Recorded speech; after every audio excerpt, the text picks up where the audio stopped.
So I thought to myself, if I had to choose one character, who is my favorite of all anime? Well, in this video, I took 10 of my current favorite characters from 10 of my current favorite animes, and then gave myself up to 1 minute on each to explain why. If you're here, you either fell for the clickbait title or you're a subscriber, maybe both. But since you're here, you should stick around to the end and see who my favorite anime characters are. Also, comment down below who your favorite anime character is. Subscribe and like if you're awesome. Ignore if you hate your family, support racism and sexism, and you hate baby animals, and you're a Satanist. Can I chill?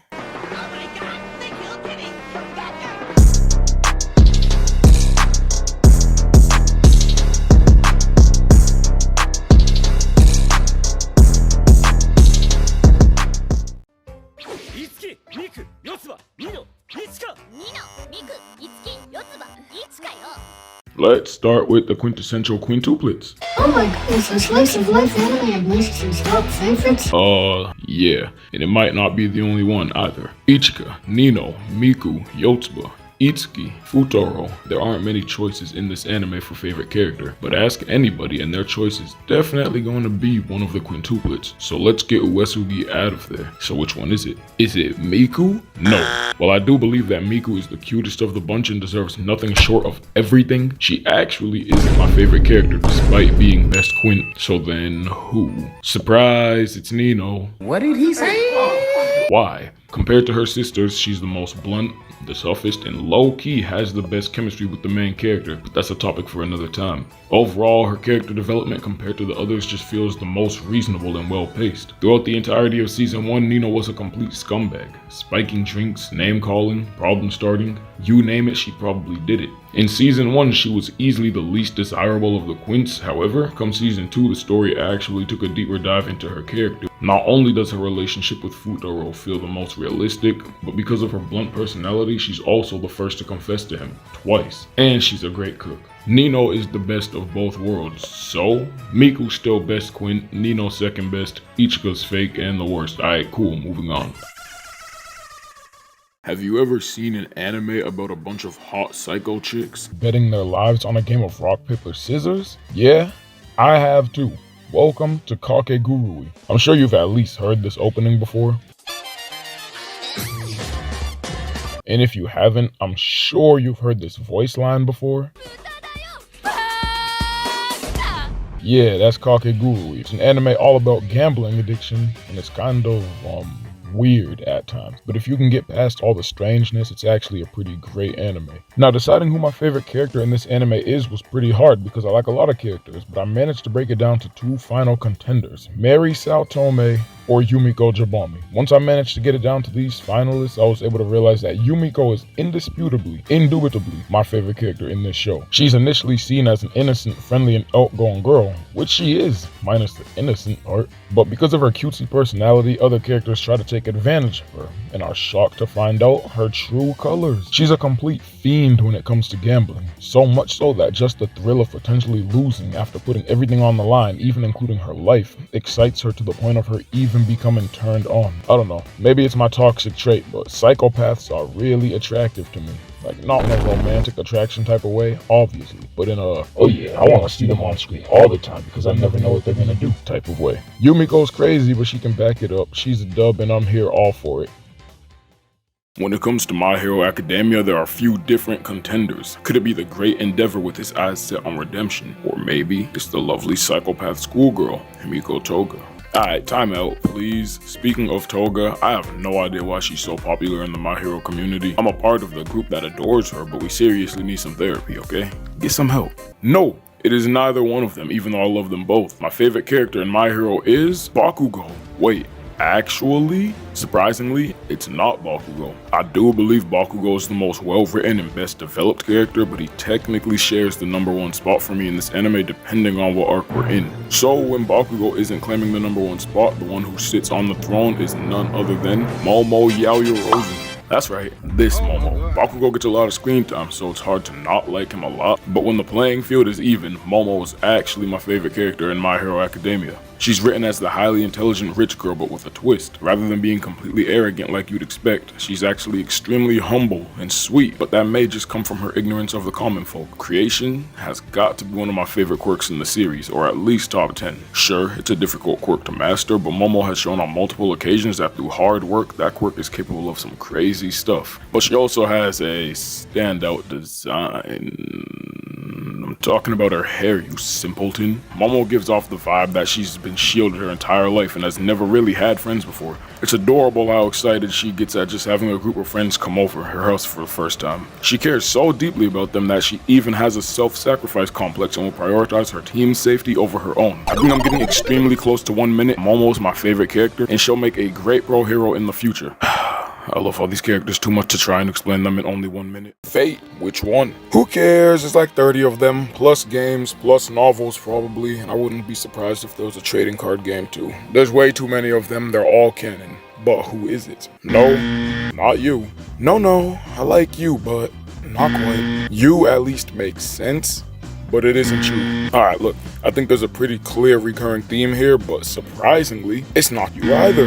Every selection on my list thus far has been female, but trust me, I'm not that easy to please. If you've seen my last Fate video, then it's a no-brainer that my favorite character in this franchise is the king of heroes himself, Gilgamesh. The most obvious reason why is because I like myself. Gilgamesh is also a saber simp. Sorry, streamers. But in all seriousness, I find Gilgamesh to be one of the most interesting and complex characters in Fate that I've seen so far. Starting with his appearance in Zero, he proudly boasts of his own greatness and how he's the pinnacle of mankind. He's a bit standoffish, but I wouldn't exactly call him evil. And he may be arrogant, but he's also not blinded by his own pride. He's one of the strongest characters in the Fate franchise. However, as long as he's written as an antagonist, he's gonna lose fights that he should otherwise win with no effort. Sure, the Grail corrupted him, but put that aside and he'd also gotten to experience what the modern world was like. Upon experiencing it, his personality had completely changed. He's a lot less boastful, but also a lot more evil. Honestly, his complex way of thinking makes me believe he never even became evil, but rather he just became disappointed in seeing how much the quality of life had diminished since his time period. He even refuses to wear his golden armor anymore, as if he doesn't believe that the world is worthy of seeing it. And I could go on and on, but I'm time crunched here, and that last one almost caught me slipping. So let's wrap this up. What's that sound? Do you guys hear that? Oh, you don't? Well, I don't either, because she doesn't talk. But dang, she sure is good at making muffled sounds. Nezuko Kamado, despite having almost no voice lines, is still the sweetheart of Demon Slayer. I don't really understand how a character with such little character could be so unanimously liked by a community. And I'm not just talking about the Demon Slayer community, no sir. Nezuko has been one of the most popular characters, or at least girls, in all of anime since like 2020. Seriously, look it up. But you know what? Why am I gonna try to explain? Let's let her explain it herself. Nezuko has an appealing design, and I'm carefully avoiding using the word attractive because there might be some... Should I say it in a different language? She's cute. Ella es encantador. Je pense que vous êtes jolie. Anata wa totemo kawaii desu. Who cares, Jit? Do I need to spell it out for you? Nezuko is mostly used as comic relief or a mediator between moments being too depressing or too happy. She's either stealing the hearts of every viewer or giving the characters and viewers alike a reason to get hit with some feels. If you've seen my past videos or you know me well, then you know I'm a sucker for cute things. So honestly, that's really enough for me. If you know me, you know that basketball is my favorite sport. So of course, the next anime to cover has got to be Kuroko's basketball. Now, is Kuroko's basketball my favorite sports anime? No, that title goes to Haikyuu. If you're interested though, Boku is my favorite character in Haikyuu, for obvious reasons. Tendo is a close second. But let's get back to Kuroko's basketball. Of course, my favorite member of this anime has to be Almine, right? Well, no, because while I do have a lot of respect for Almine, there is one character who is just slightly more admirable in my eyes. So is it another one of the Generation of Miracles? Or maybe it's Kagami? Or is it the Phantom Six Man? It might even be Momoi. Nope. My favorite character in this anime is one of the uncrowned kings, Ironheart Kiyoshi Teppei. Everything Teppei embodies reflects how I play basketball in real life. He's a big man who prioritizes grabbing rebounds for the team, but he also specializes in passing IQ and the ability to stretch the floor and shoot from the three. If this was NBA 2K, his build would be something like a two-way stretch glass with some playmaking mixed in. He may be taller than I am, but our playstyles are exactly the same. So how could I not respect what he does on the court? Looking past his skill set, Teppei's title of Iron Heart is a great description of how he is even off the court. He had just come back to playing basketball after an injury, and he knows it's his last year to play ball. However, for his underclassmen, he knows that they have bright futures ahead of them, so he puts his own injured body on the line to protect them from ending up how he did. He may not be the best player in the series, but he's definitely got the most mental toughness of any other character. Why did I limit myself to such a short amount of time on each character? See, what you as a viewer don't understand about this video so far is that I'm not timing myself as I record these. Getting everything to fit into under 1 minute is actually just the magic of editing. This would be so much easier if I didn't give myself a 60-second handicap, or if I could just stop time or something.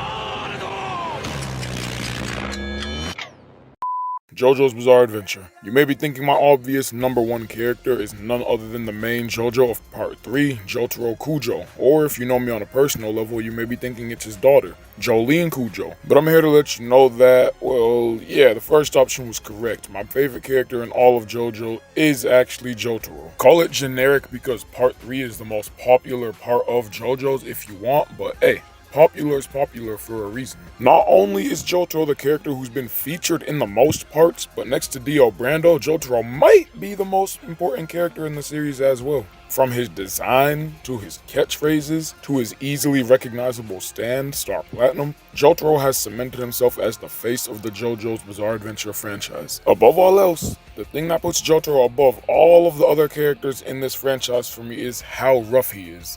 Pause. Somewhat cold exterior, somewhat warm interior. You'll find that characters like that draw my attention more than others do. And that had to be under 1 minute. Had to be. I purposefully went easy on this one, but hey, let's get to the next anime. Magi is my favorite anime of all time. It's not my first, and it's definitely not the best, but it will probably always be my favorite. When trying to decide my favorite character here, I was faced with the same predicament I faced when thinking about Kakegurui. There are just so many characters that I like. So I played a little game of eeny, meeny, miny, mo, and ended up with my girl right here, Hakuei Ren. But then I gave it a little more thought and came to the conclusion that my favorite character in Magi had got to be Ren Cohen. Something that I really like about Cohen is that he's one of the few characters to not only be a dungeon capturer, but to possess more than one Jin. And that's not the only reason I like him. Cohen is a calm but determined man with his eyes set on world conquest. Okay, hang on. Sinbad meets those same requirements too, doesn't he? Why do I like Ren Cohen more than Sinbad? It's not that I think he's stronger, and it's not that I always think he's cooler. The simple thing that makes me enjoy Cohen more is that unlike Sinbad, he was a character who we were never initially supposed to like. Sinbad was introduced as an ally. Ren Cohen was introduced as a force of opposition and trouble. I don't know how many times I have to say it before you people start listening. I like antagonists. Characters that come across as evil or tough or prideful are going to be characters that I enjoy. Ren Cohen was introduced as a conqueror that wanted to unite the world under one single king.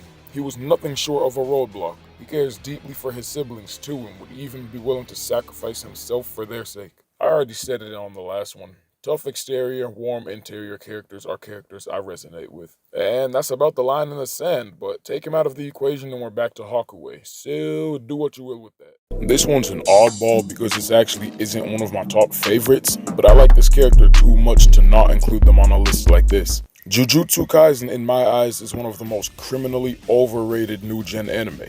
So even though it doesn't crack my top 10 favorites, one character from this series does. Everybody knows I'm a huge Nobara fan, but it's not her. I also enjoy seeing you and you on screen, but neither of those two is who I'm talking about either. The one character that I just can't get enough of in this series is the one and only King of Curses himself, Sukuna. Sukuna's raw evil is something that tends to catch me off guard sometimes. Whether it's fooling the viewer by refusing to be cooperative or thriving on other people's pain, Sukuna is exactly what you want from an antagonist. Whenever he gets time to shine, expect the unexpected. He's cold and sadistic, and he's so strong that he doesn't even care about the consequences of his actions, even if they end up getting his only suitable vessel killed. Sukuna's ruthlessness knows no bounds. He doesn't care if he has to kill allies or enemies of the main protagonist. He's a loose cannon who does what he wants, and because of his crazy power and prestige, there really isn't anybody who can stop him or tell him otherwise. So I like Sukuna simply for the fact that he's evil incarnate. I know that sounds horrible out loud, but as the main enemy, it's good that they're not giving him any redeeming qualities. His only escape from what he's done is simply death. Everybody loves Gojo, but true Chad JJK watchers know that Sukuna is where it's at. So before we cover our final anime of the 10, let's look at a couple of honorable mentions.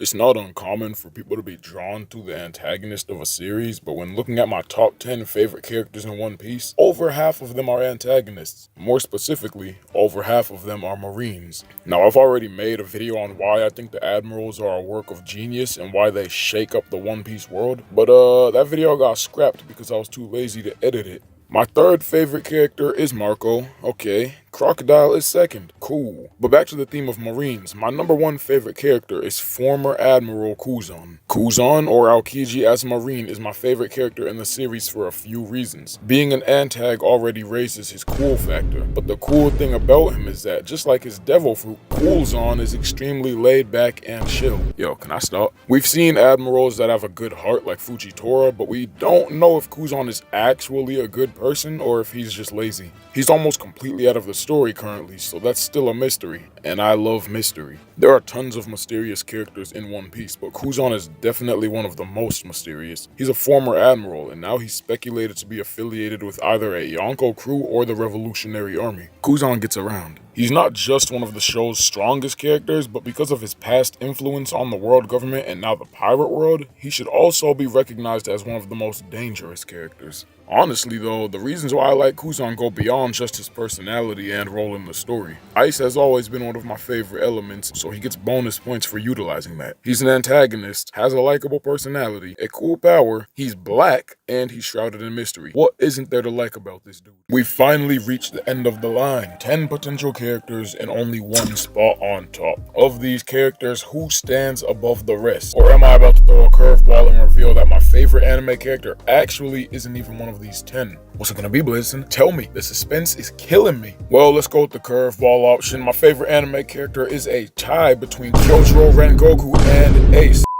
Imagine? Nah, I'm not gonna do y'all like that. The greatest anime character in my eyes is none other than the Golden Boy himself. I think that's a double entendre. The oldest king, Wedge of Heaven, King of Heroes, Gilgamesh, is my favorite character in all of anime. Of the animes featured in this video, Fate is the newest for me aside from the Quintessential Quintuplets. Even still, I've known for a very long time that I liked Gilgamesh just purely off of design. But once I actually watched Fate for myself, I was able to further realize that this guy checks every single box for what I like in a character. I don't approve of most of the things that Gilgamesh does, but liking an anime character doesn't mean agreeing with them. Because of his confidence, power, design, arrogance, everything. Any scene with him in it even becomes more interesting and memorable. Also, I heard Gilgamesh in FGO is actually a lot more respectable than his Unlimited Blade Works and Zero counterparts, but I haven't watched that yet, so I won't comment on that version of him. People in Fate always talk about, oh, Saber this, oh, Saber that, oh, Saber's so strong.